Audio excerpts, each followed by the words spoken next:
Good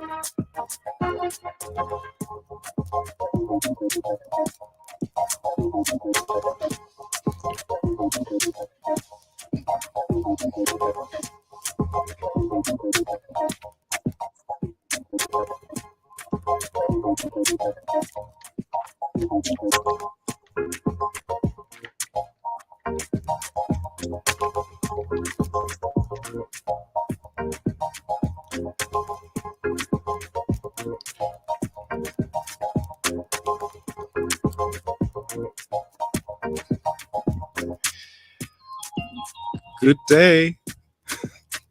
Good day.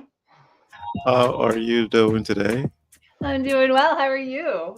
I am doing well also, excellently. Eavesdroppers, welcome to EP 18, December 6th, 12 noon Eastern Time and 5 p.m. West African Time or GMT. EP 18, December 6th. I can't We got believe what? it. 20, Can't believe it.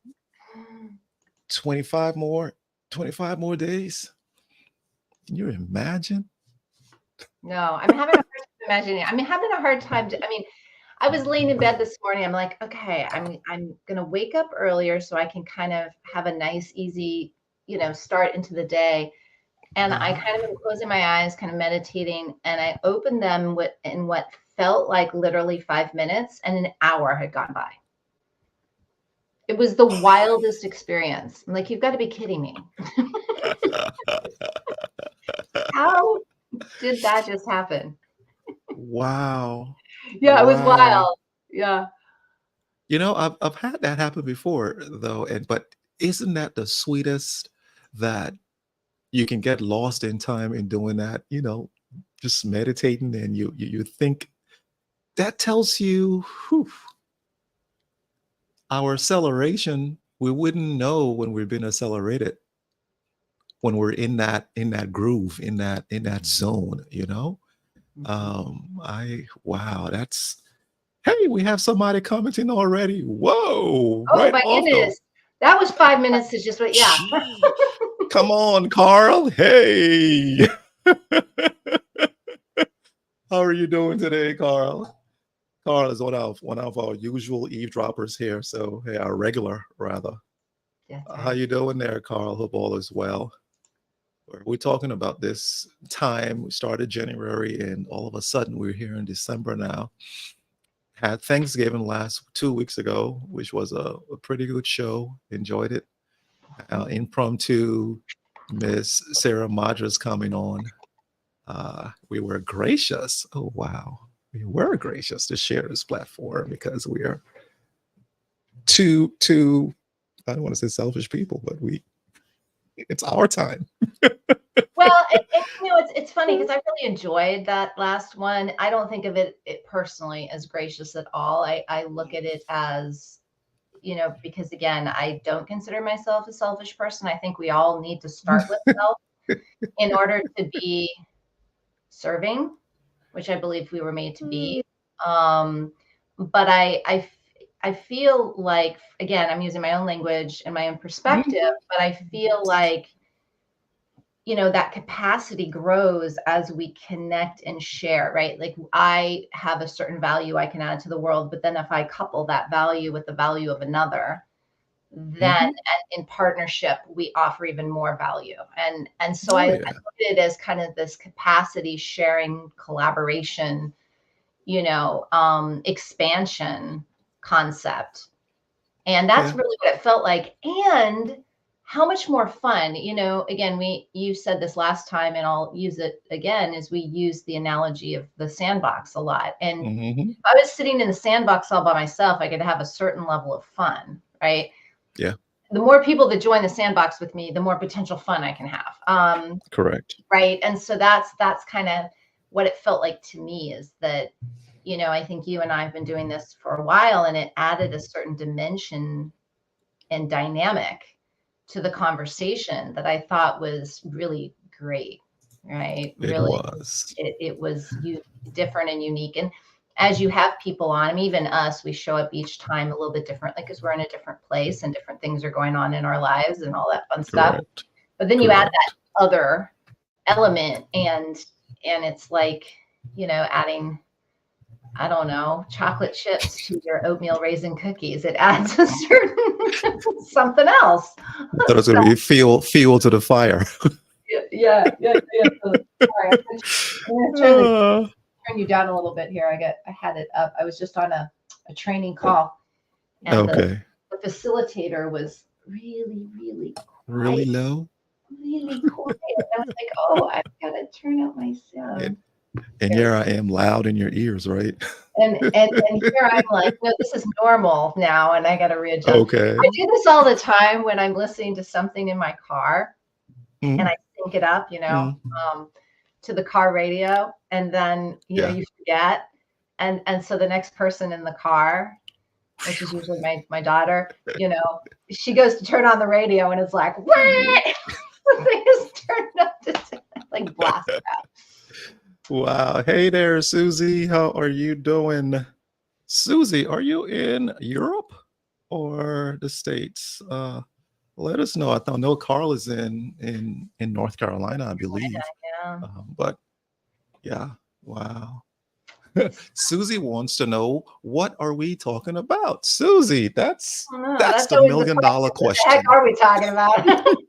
If you know, let us know, because sometimes we're just like, woo, we just went out on a tangent. We don't really know what we're talking about. We started this, Susie, about 4 years ago. Very first one was just she and I on the telephone, and our conversations were, and that's where she would start to ebb, I would flow, and I ebb, she flows. She's in Belgium, so hey, good. Thank you for jumping in. And after one, I think 2 times speaking, we just said, I said, can we turn this thing on and see and test it online? And then we just, okay, let's do it. Boom. That's why you hear the call, the analogy of a sandbox, where we aren't coming on here as perfectionists. We're coming in excellence, and we are testing things. And you would see, if you look at some EPs in the past, the light would shut down. I would be somewhere with the kids doing basketball. Just any and everywhere. But we'll make it our business to come in and be here and be present. And I think we're becoming pretty good at this. You say, Traci? I'd say so. Well, what I've learned, it's also kind of been parallel to my own development in this space of letting go and allowing, right? And that, interestingly enough, I was just doing, I'm part of this 2+ hour training on business constellations, right? So systemic coaching work. And it's all about using your intuition and your heart to lead, not your mind. And so we've been so trained, to listen to our mind, and especially as consultants, where somebody's paying us to come in. A lot of times, we have this idea we're coming in to fix something, but in reality, that's not really the value we're there to add. We may be translating, but it's really, the information should be coming through and from the client, and not necessarily from us. And yet we're so predisposed to this idea of, oh, you're giving me money and I'm going to give you a fix. And that keeps us in our heads, because this is where the fix it energy resides. And so it's been really interesting, as I've done more systemic work and gone more into that avenue of coaching, you and I have been doing eavesdrop. And so it's that idea of allowing things to come up, allowing ourselves to trust that we'll be led, right? We'll be divinely led to voice whatever needs to be voiced. I mean, sometimes we say things I know sometimes even in life, I say things, I'm like, I don't really know why I just said that, but I'll trust that I was supposed to for a reason. If it comes from the right place, and, even if the delivery isn't perfect, like if it's coming from the right place, trusting that there's a method to that. There's a reason for that. There's a value in that. That's a refinement of skill. That's something we have to practice, because again, the conditioning around being here instead of here and here and here Yeah. is real and very well practiced. So we have to practice the other. So I find that it's just, you get excited and you're like, I don't know where this is going to lead me, because, the other thing about it is when we're leading, when we're controlling, Mm. we're determining. And so nothing is, and how do we create determination is through what we know. So there's no wonderment in that. There's no surprise in that. There's Mm. there's no real gifts in that, because we're choosing what we want to put in place. And so we can have a certain level of feeling like we're successful in accomplishing that. But all of the awe and expansive aspects of what makes life magical can't Mm. come in that space. Right. And so we miss out a lot of times on the very value that we may be delivering, because we're just doing it from this control orientation. Whereas when we can come in and do it more from a standpoint of being led, we Mm. also get to benefit from the value that is is emerging. And Yeah. because it can surprise us, it can, we do practicing in this Constellation. training that I'm doing. Okay.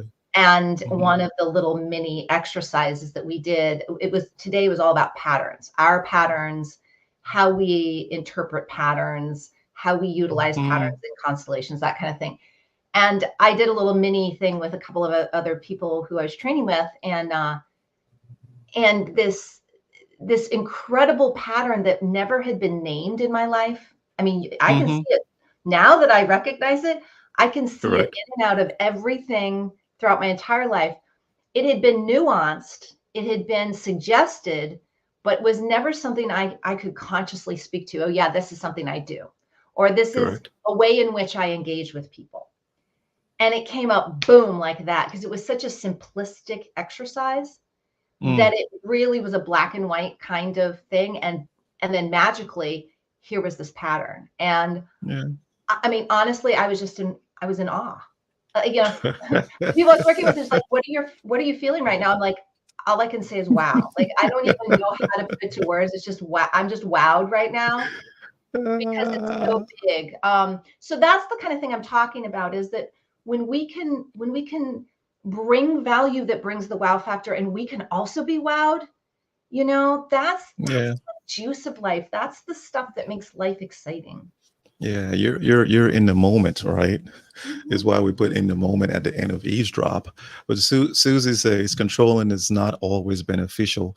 But some people, like, one thing I don't that I don't like. I I love extemporaneous speaking. I love to get it off, and but I'll have my parameters, right?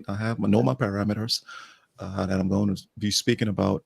There's just something about being creative. So that's Mhm. for certain individuals. Others are pretty much okay with having the control factor because they just can't be creative outside of those confines, and that they they prosper in that, right? So it's either way, the way we were made. Blessedly, you and I are not. Let's see what we have to discuss, because I think it would have ended on the second EP had we been, what are we going to discuss next week? Oh Oh, yeah, we let's would have talk got about it. bored. Oh, I would have Yeah, been like, I'm done. would have been one more thing to do, right? And you and Yes. I don't need one more thing to do. I mean, we have enough No, things to no, do. But another no. thing that I'm thinking about as we're talking about this is, you just said design, and that's definitely a word I use a lot. Mhm. That's in my lexicon. Gotcha, um, gotcha. and I found also too more of evolving appreciate, not even just appreciation, but magnetism to people who are the opposite of me. Mm. So, for example, I have this collective group, this team that we've all come together, and one of the people I lean into, there's two of them that have these traits, because they're the organizational folks in the group. But Yeah. they are, I mean, everything is about, okay, how are we going to organize? Like, here's an idea and boom, boom, boom, let's organize it. You know, and I am in awe when I listen to them, you know, where people are throwing out ideas, and they're, as the idea is coming out, they are categorizing and organizing it. I think that is Yeah. fantastic. That is It not a is. skill set I have. Naturally, It is. I can organize, and I'm an organized person in my daily life, Mhm. but I Mhm. don't process information from the gate in Yeah. that kind of fashion. Yeah. It's very wide, and then it kind of narrows down. But they will take something broad and just boom, boom, boom, boom, boom. I Mm. mean, in record Yeah. time. And I think Yeah. that is so cool. And so I think also this awe and wonderment of other people's design, especially those who are so different from myself, is Yeah. another thing that's emerging that I'm really appreciating, because I think that you know, diversity, equity, inclusion were words that were thrown around a lot during, you know, the early, you know, 2020 period. 2020s. Yep. And I don't think we really, a lot of times we get these ideas of what needs to be because we collectively recognize a big gap, and we want to jump in and fix it and come up with solutions for that gap. But we don't understand it. So we're trying to come up with answers that we don't yet understand the larger issue. And so then you just see these quick Band-Aid fixes to try to, because we don't understand, like, if you can't come up with a broader solution if you don't really understand the broadness of the problem. And so Correct. you saw a lot of, you know, organizations coming in and hiring DEI specialists, and that weren't trained in DEI. They weren't, I mean, DEI has been around for a long time. It's not a new thing, even though it's new to a lot of people's, you know, awareness. But just people who didn't really have business being in those spaces from an organizational standpoint. They might have gone through their own DEI challenges because they were, you know, either, you know, minority or, you know, whatever that was, but that doesn't make them a Yeah. DEI specialist when it comes to helping organizations implement the right Gotcha. processes and procedures. But to me, you know, Correct. the biggest problem I saw in that was that DEI, diversity, equity, inclusion, is recognizing that we need diversity, you know, for thriving organizations, right, to sustain themselves. But what does that take to actually have diversity? It isn't just X number of people with a certain color skin, or X number of women and X number of men, and it's not something that we can control like that. It is recognizing that people have different perspectives, and finding ways, procedural ways, you know, ways of culturally indoctrinating, you know, people within that company to practice making room for those various perspectives. How do we do that? Like, what if somebody has a perspective I mean, what are we seeing on the playing field all the time? People fighting because of political, you know, things, people fighting because of Yeah. medical decisions, people fighting, you know, this polarization. That's not DEI. If you're fighting, you're not allowing equity, and you're not including, Yes, including. right? There's a diversity of opinion, but nobody's listening to the other or allowing the other to speak. So I'm like, that's what DEI is, folks. And clearly, at the same time as we're talking about doing it over here in our organizations, we can't even do it on Facebook. You know, we can't even do it in our lives Yep. on a day-to-day basis. So there's the gap. So it's a larger Yeah. Yeah. thing than just throwing, you know, people at it or short-term fixes at it. We have to learn to practice it. We have to Yeah. learn what it is. It's like the conceptual faith and the walking in faith. I can conceptualize, oh yeah, I'm faithful. I go to church. I believe these things. I do. But then a horrible thing occurs in my life, and suddenly I'm you know, yelling at God that He's left me and He's, you know, abandoned me and all of this. Like, is that walking in faith? No. As soon as Yeah. you get challenged and you push back like a victim, that's not being faithful. You Yeah. know, Yeah. and I think Yeah. that we do a lot of things conceptually. Yeah, conceptually DEI is great, but then you see people acting, and I saw the same people who were DEI specialists acting Specialist. on things like Facebook and stuff like, and I'm like, oh hey no, that's not working for That me. That's not what I do. Do what I say, don't do what I do, right? I So, polarize, I'm polarizing over here, but I'm trying to help you create equity and inclusion in your organization. Like, no, that's so sorry. while you're talking, hey, Colina, how are you, big sis? She comes and says, preach, right? She says, keep preaching, and goes on to say, checkbox DEI is a waste of time. But while let's circle back to Susie. Susie said that, some people were talking about the control aspect. Some people know and are creative. They reject the concept of control. Our grown children, for example, they want to be independent, so they push us away. They want to make us proud and take accountability for their success, right? And she says she's experiencing that now. Oh, But when you talk about, when you talked about, I'm gonna lash onto that. You say the concept of faith versus living faithfully. I mean, those two things are so uh, stark difference in those two, where you find people, and I would say you find people who know a concept, and you find people who have experienced the concept. I would rather sit under someone who have experienced the concept and not even know it, right? And not even have a name for it, but can teach, can show me how to walk it. Because I think that adds much more value to my life, adds much more value with accountability, in seeing that when this person who's saying DEI or live like this or live like that, and you find, I remember, this always comes to my mind. Did you watch Martin, the sitcom? no.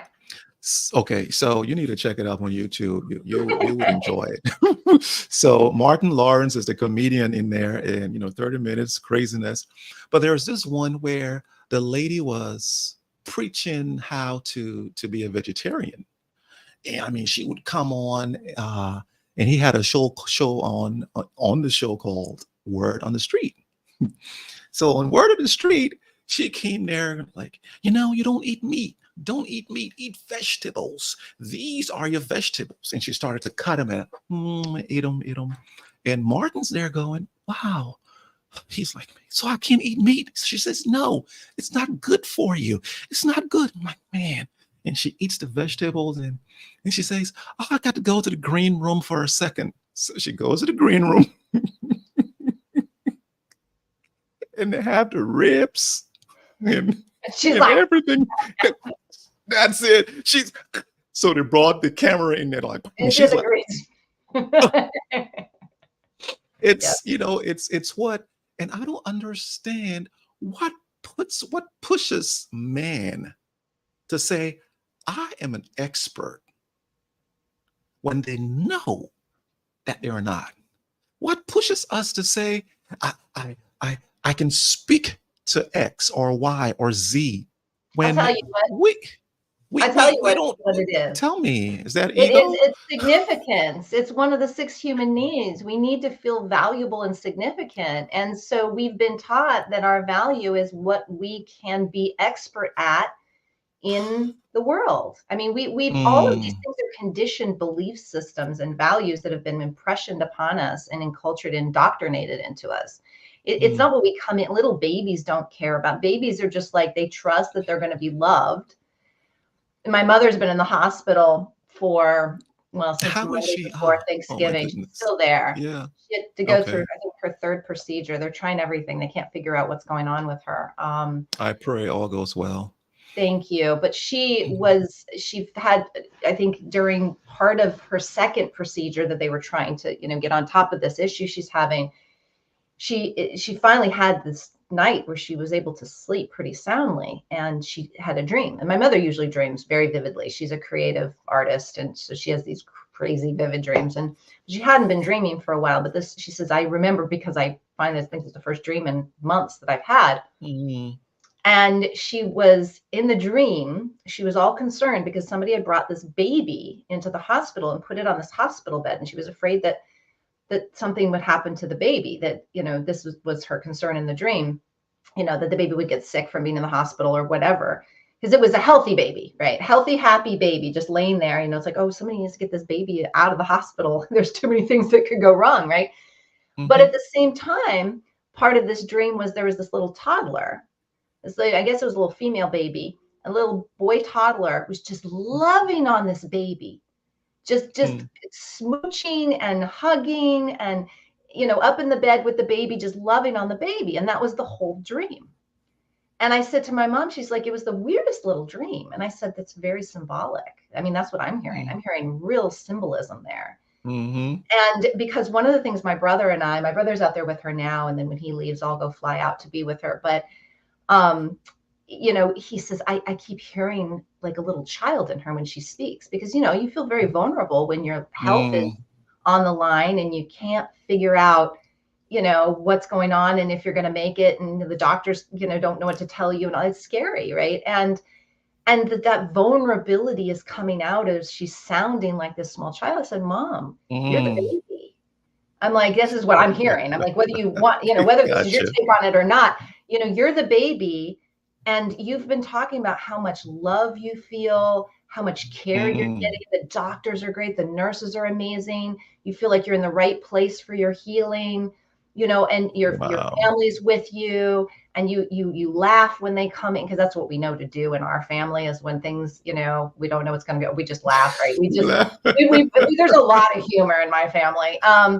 And that's what we use during times of challenge. And so there's been lots of laughter, and that has impressed me. Nurses have been coming and going, can I just get a hug?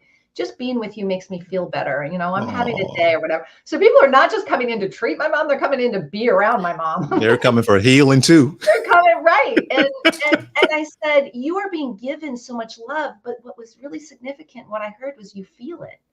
You're worried about the baby, but then what became the main focus was how much love that baby was getting. Yeah. And I said, you lived 86 years, probably feeling like there was a bit of a fight in that, and you can just kind of surrender and let go to knowing that you're in a healing place and that you're loved and you're getting everything you need. And I'm like, that's beautiful. Like, what a beautiful symbolic understanding that, through a dream interpretation, you get this understanding that you really, all is going to be well. No matter how things go, all's well. There is love. We are loved. You are loved, So it just was really cool and very, very miraculous. Like, I feel like there's been a lot of miracles going on around me in the last couple of weeks. Excellent. Do you happen to see that? I don't know. For me, the end of the year, there's always clarity. Yeah. The end of the year, there's always breakthrough. The end of the year, I remember I got saved in December. I got called in November, where God says, hey, come on, leave everything. Every major thing in my life happens around November, in the fourth quarter, let's just say. In the fourth quarter, more so November and December. Do you see that happening in your life also? Or is it a different time that you've observed in your patterns? Well, I think we're also trained, in, like, oh, let's go with the year in review. Let's look back. I know I do this with clients. Like, let's look back and look at what you've accomplished this year. And let's also look at what maybe you've been working on that, got pushed to the, sidelines, because that could be front and center for the year to come. But I think we've made up this concept of time, and we've been traditionally oriented towards that. I mean, I think the best, like, I love football personally. The best football games, everything happens in the fourth quarter. Like, you're not really, I mean, there can be great plays throughout the entire rest of the game, but where people, that's why when people leave in the fourth quarter, I don't get it. Cause I'm like, all the I know. I'm like, I don't, like, how many games have been won that people left because they thought that their team was losing? Like, it's happened way too many times. So I think that's pretty common, because one, we've been conditioned kind of to that timing, and review of time, and we're getting to that time of the year and we don't have much left. So let's really either work hard to get our goals, at least straightened out a little bit, or let's start thinking about what we need to do better next year. So I think that's part of that, but it's also cyclic, right? So think about from a seasonal standpoint, Gotcha. things are dying off, so that what? Do they die just to New die? No, things they grow. die for rebirth, right? Correct. They die for birth, right? They die for something to start anew. And so as that year starts to come to a close, we're letting go of things that we need to let go, to die off. It's also a time of the year a lot of people, I think that's why the excess parts of the holidays go counterculture to the seasonal shifts that we're actually going through. So Preach, preach, preach, from a preach, seasonal preach. perspective, we're letting go, we're surrendering, we're preparing for a quiet time. But then these expectations when it comes to the holidays are ramping us up, and we're eating things and gorging ourselves on stuff that isn't good for us. And we're pushing ourselves to do all this stuff, and I don't really want to go to all those parties, but I'm obligated to go to those parties. And so we're not listening to the biorhythms, I don't know, for lack of a better way of putting it. We're not listening to what we typically would be doing unless we are. And I think what you just said is you were called in November and you surrendered in December to allow for you to be led, to where your value was most valuable and would be most valued. And you worked with the flow, right, of the river, as opposed to trying to work against it and saying, no, I can't do that. I would have to, forsake my security. And that's not what I've spent my whole life working on. I'm not going to give up everything I've been spending my life to work on.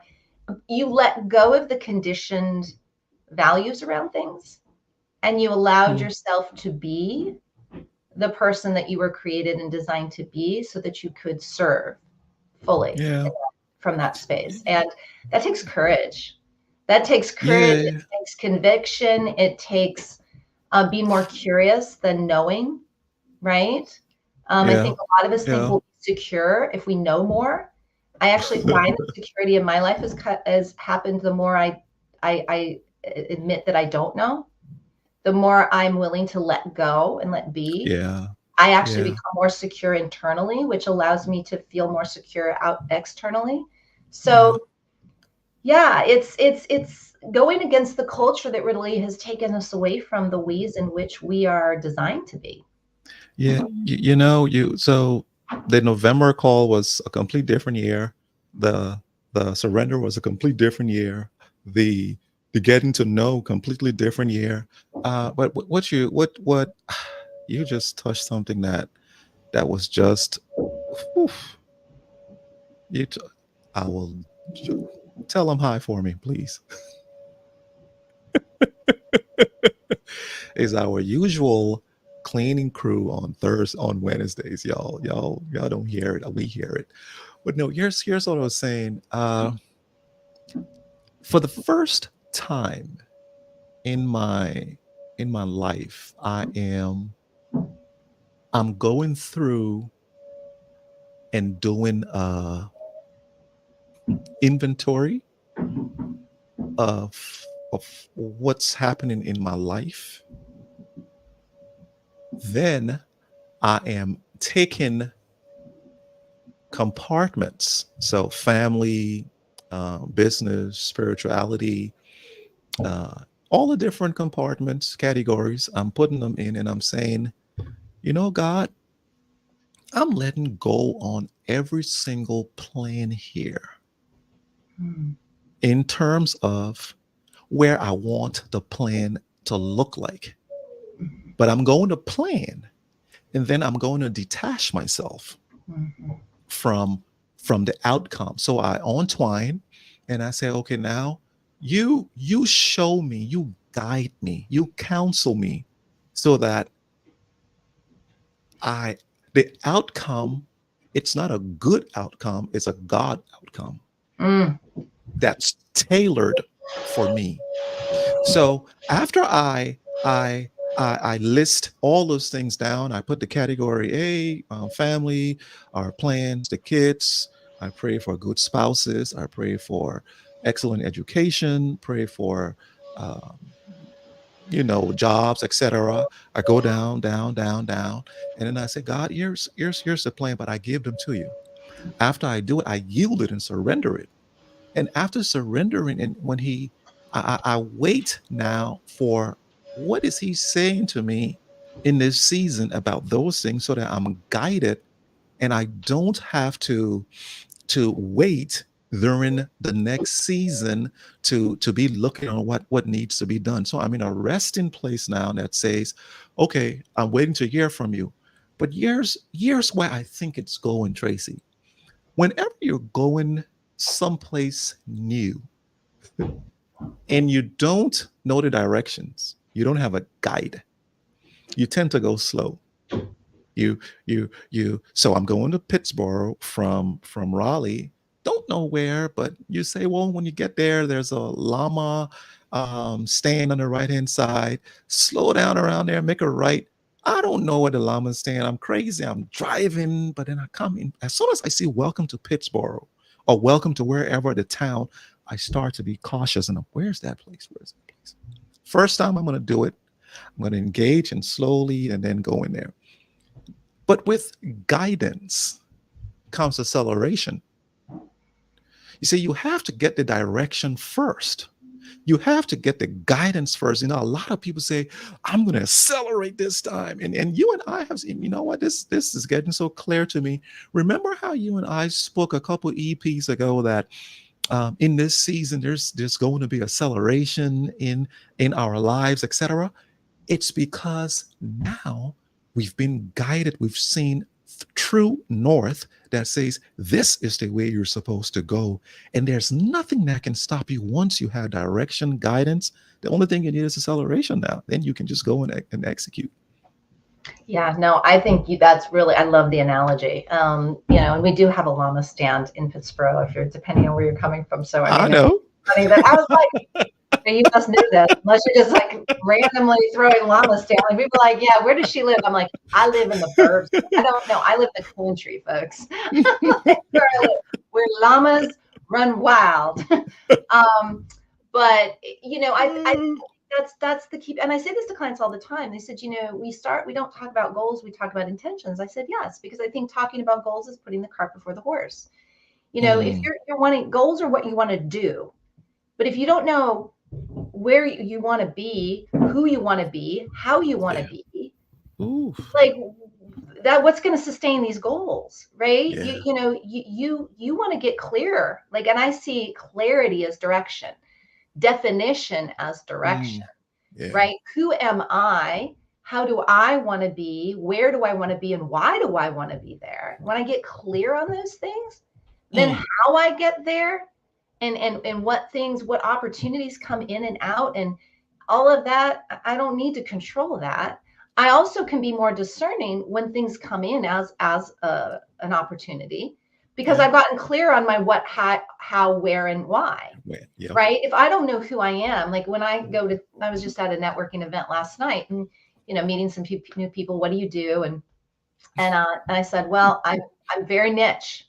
I said, I would say I'm an executive leadership coach, but I like to talk more about the performance piece now. And I said, for me, performance in the niche I work with, which is visionary founders, is a particular kind of, they're a particular kind of breed, and it's a particular kind of coaching. And where I've gotten really directional is I see gaps in the M&A space. I want to actually specifically meet private equity firms and VC companies, because the managing those relationships with those founders they're investing in oftentimes is a struggle. And the founders are like, a wily bunch. And the VCs and private equity folks are just there to move the dial of that investment. They don't really have the skill set to be managing that relationship the way it needs to be managed, besides the fact they have their perspective, whereas the founder has his or her perspective. And those perspectives are oftentimes wildly different. And if they're not listening to each other, they just want the other one to understand what they're, that needs to be managed, right? That really gets to be cultivated. The matchmaking needs to happen in that space, and nobody's really doing that. So, when I could speak directionally to this is what I do, but more importantly, this is who I want to partner with.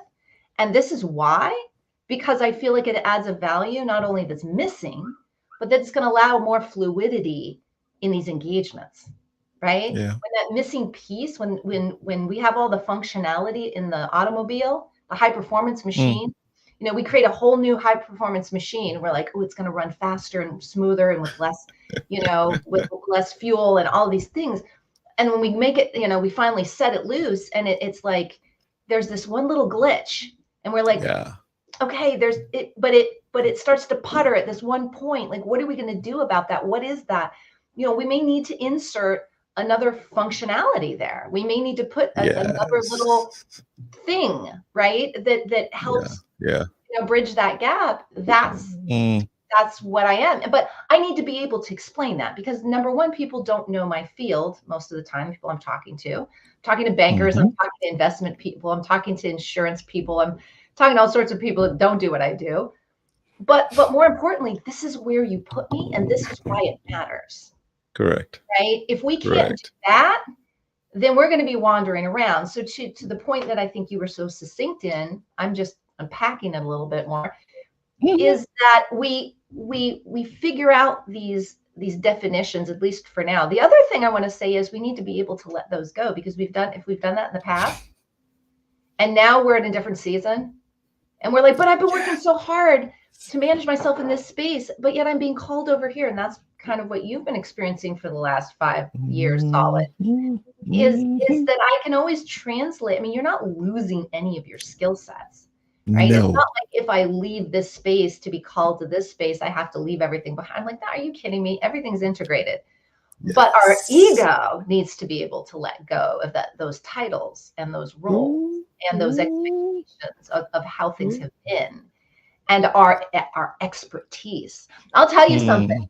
I have never been so good at what I do as when I have one foot grounded in the value I offer, not the expertise necessarily, but the value. And one foot in a brand new market that I have no knowledge of, because I'm forced to be curious, because I don't have that experience. And if I start trying to act like I have that experience, I'm going to look like a moron. I have to be open and vulnerable to that. That's when I do my best work. That's my goodness. It's a little bit that teeter-totter. I'm secure and I'm insecure at the same time. And it's this balance between the two that actually gives me the juice to be most valuable. I've found that's one of the main success models I've found with myself.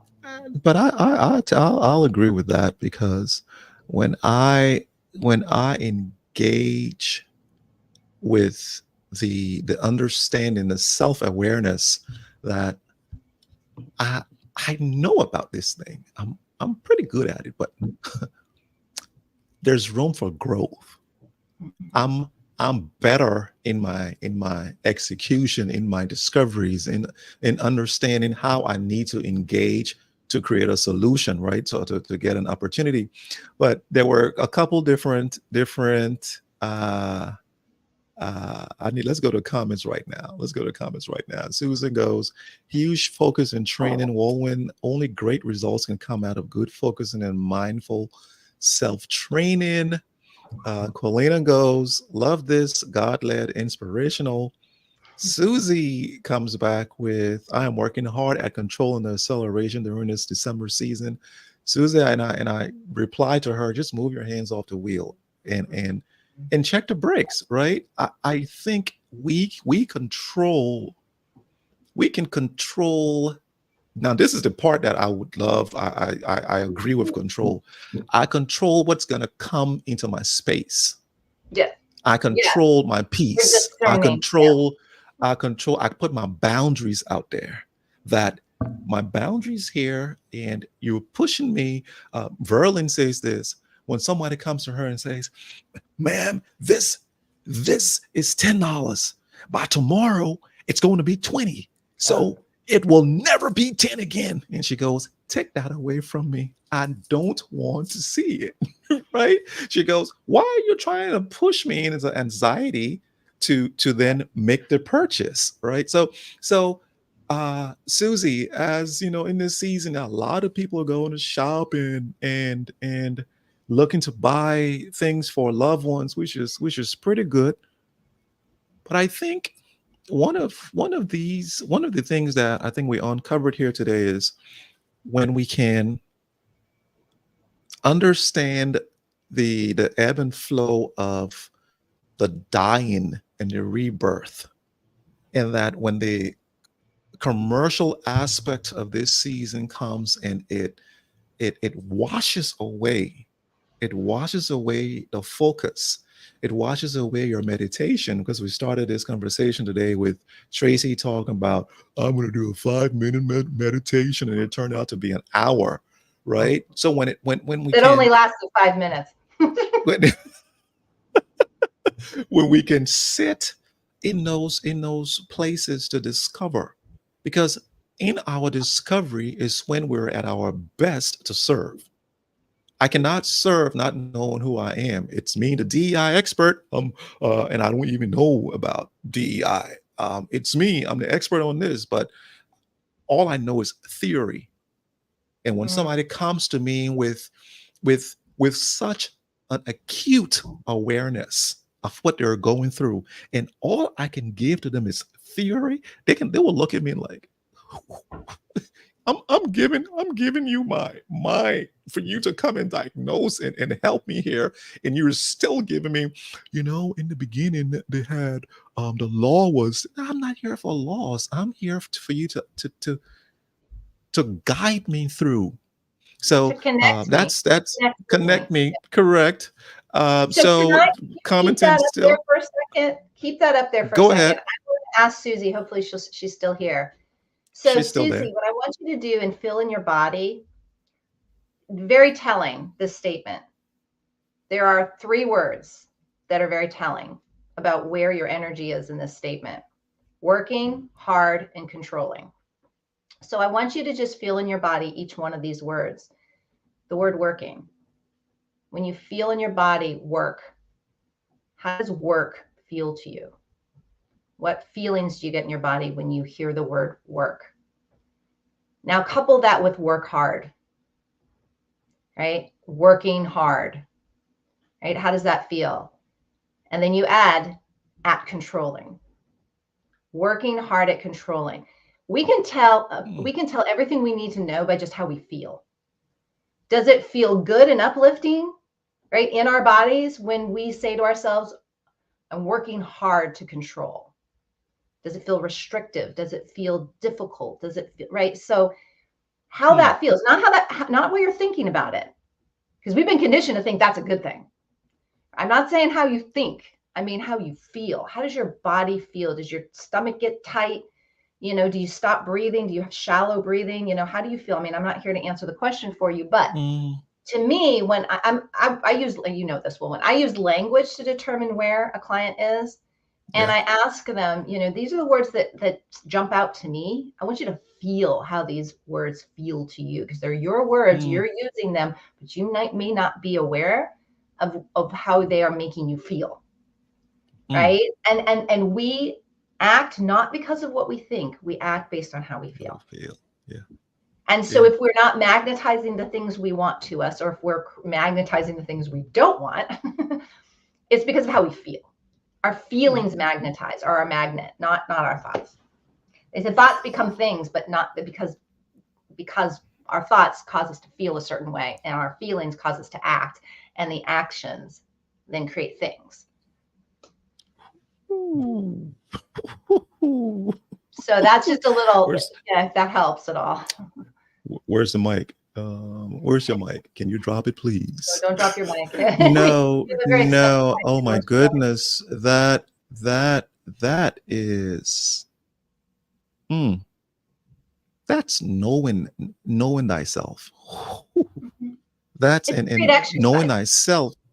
Yeah. And once you get that, you can't fool yourself. Yeah. you can't fool yourself. And acceleration, I So was going to say one more thing. I'm sorry. I'm so sorry. But acceleration doesn't. don't be sorry. I'm like, let's go back. Don't be. Acceleration doesn't come Go back. from I'm gonna go. our control. We can't seduce something to accelerate. We can't coerce something to accelerate. We can't convince something to accelerate. We think we can, but that's not how it works, right? The laws of nature, acceleration comes with flow, with more ease. When there's more ease in the system, right? There aren't blockages, right? Like if we think of a river, when a river accelerates, it's where there is the pitch to the river, right? Like where the land is flat, but then there becomes a pitch. So as that water flows down, it accelerates, right? It's the environmental factors, right? But it also is that there's nothing in the way, right, for it to flow. If you have blockage, it can't flow and it's not going to accelerate. That's when things are trickling through the little gaps between the rocks, right? But it has to have an open space in order to accelerate. So you can have the pitch, but you also have to have the expansion, right? And so how do we create pitch and expansion in our lives? We get rid of all of the things that are blocking. I'm telling you, the more we try to, you squeeze, control is a squeeze, it's a constriction. When you squeeze on something, you slow down the flow. That's the opposite of accelerating, right? If I have my hand, on something like I'm cutting off the airway, there's no there may be acceleration of the heart rate, but there's no acceleration of the, the air coming into the body. Breath. Yeah. Right. Yeah. So this is the thing we have to remember, is that the controlling actually de-accelerates, right? It decelerates, not accelerates the system. Yeah. So that's why we have to work harder to get it to accelerate, because we're actually working against the natural laws of how acceleration works. Okay? So what I'm hearing is, how do you slow yourself down in skiing? You lean forward, you lean back, you're going to go faster, right? Yeah. And so you want to lean back, not push forward. If you want to accelerate, that's the pitch part. You lean back, you create that, and you can accelerate faster. So it's thinking about the laws of nature and trying to apply that to our own behaviors. And saying, if I'm hitting against a wall, I'm probably not doing the things that I need to. I'm not being in the state that I need to actually get what I'm desiring. So what I'm hearing is my controlling and my acquisition of of thoughts on how can I manipulate, how can I make this happen and not the other, versus surrendering and saying, I'm going to do what I can do, and I'm just going to leave the wheel out of this, because now I'm opening channels for inflow and outflow that I can then execute based on what I'm getting. She says, acceleration comes with ease. You're speaking to me today. My focus today, all blockages went away. I accomplished it, and now it's 6:51 p.m. I accomplished today.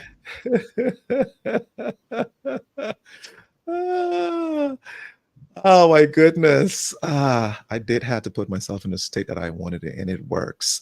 It does work. This body, when you were talking about nature, looking at nature and seeing how nature works, it's exactly, if we take the time, to observe, if we take the time, and I'm going to come back to meditation again. As you're meditating and being in that state of just, it's rest, but then it's not rest, because then you're leading, or God is leading it to a particular place that you need to be. Clarity comes, and the other word people use is introspective. Introspection. When you are introspective and thinking about, what am I, the whys, why am I doing this? Like when you were asking her just now, acceleration, working hard, and All I was going, and I said, why am I accelerating? Why no? Why am I controlling? Why am I working? Why am I working hard? My answers for me, the way I go through that is my answers then guide me to, possible opportunities to go down, explore. But I tell you, Tracy, it's dessert time. It's 6 more minutes, and this has been one heck of a show. One heck of a meaty, fast, accelerated show. Yeah. This feels like that 5 minutes of our meditation for me this morning. I'm like, wait, what do you mean it's almost over? She says this program itself is a sort of meditation. I am getting clarity, and I think that's why we will eavesdrop because of that. Yeah. Because what we're saying on this platform is what people are going through, and what whomever comes on whatever day, and it can be one person. We've said we wouldn't stop it. If Yep. one person comes on, that's good enough for us. Well, Tracy, no come people on. come on too, because I mean, I you mean, can more always, people you can do. find us later, when they're just stumbling through, and that's when they need to hear it, and it may be something that we recorded like 4 years ago, and Mhm. I mean, that's what I love about us.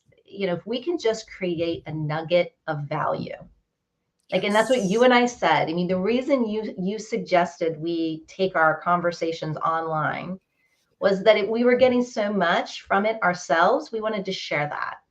It's not our intention was to be valuable, but it wasn't to be marketed as a particular expert, or we want to be Correct. seen as being valuable. We just want to offer value. Correct.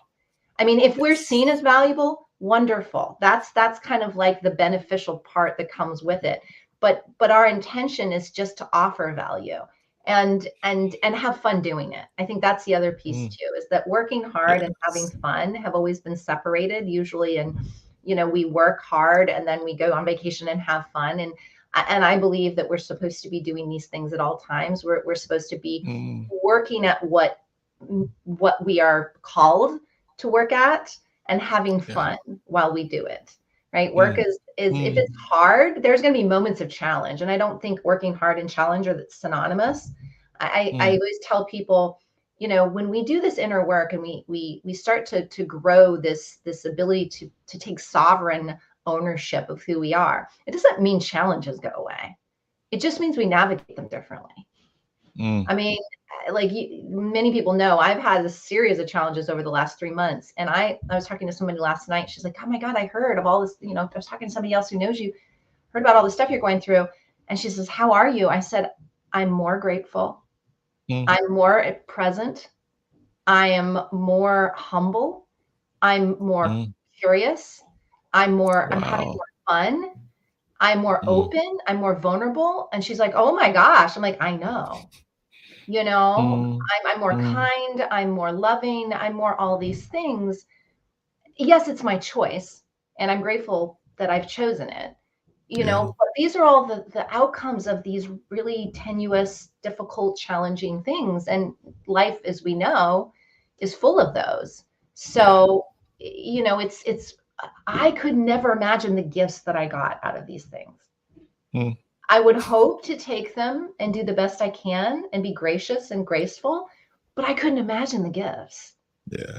I mean, when I stop to Yeah. really consider, like it almost brings me to tears because there's just Mm, so much. And so, mm, like I said, so many miracles, like just little, like, mm. and miracles don't have to be these big, like, oh my gosh, I'm walking on water kind of miracle. Like they can No. be these connective points that you're like, holy cow, you can't make that stuff up. No. That's magical. So Mm, there's been a lot of mm. Oh, it's magic.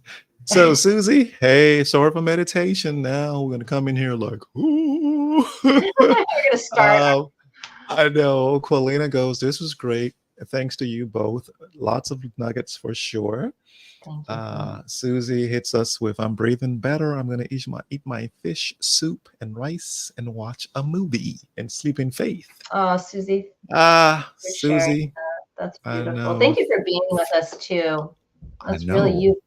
I mean, there's some great engagement. The last couple of EPs have really been, I mean, I'm thanking all of our listeners for, jumping on and sharing with us, because I think that I'm sensing, I don't know how you feel, Wulwyn, I'm sensing that that's going to be the trend coming up. I mean, we had, now we've had our first guest, and I'm feeling like there's going to be more engagement in 2024 and beyond, that we get to be a larger, more expansive collaborative. And I'm excited for that.